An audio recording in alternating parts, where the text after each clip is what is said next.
Hello my brothers, what's up? In this video we'll make this button animation using CSS only. Now let's jump into code. We have circle. In circle we have h2 and in it we have 9 spans.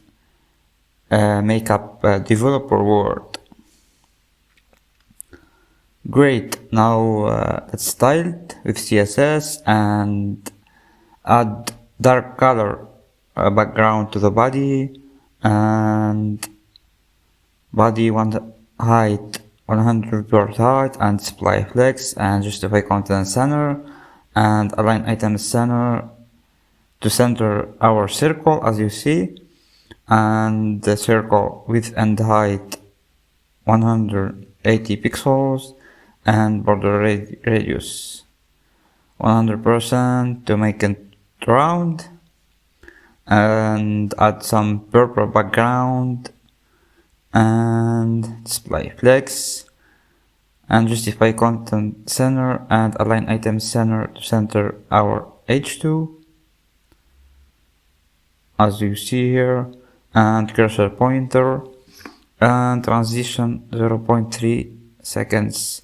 Here we break down our animation to 3 sub animations. The first one is when hover on circle, increase the width and height, we get this animation.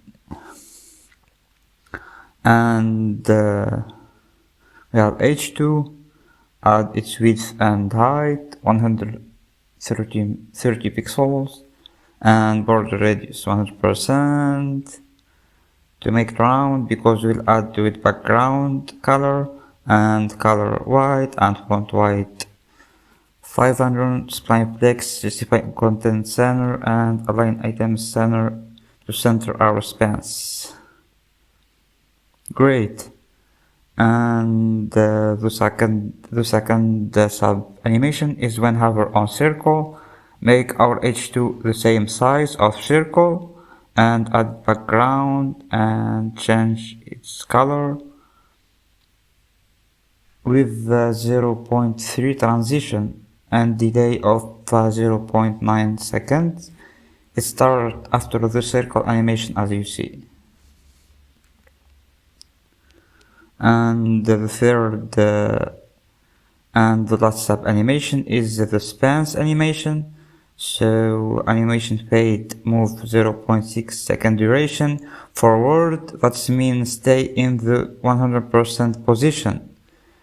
Here is our keyframes. Start with opacity 0 and translate 13 pixels, and end with opacity 1 and translate 0 pixels, and we add our spans animation delay cumulatively, and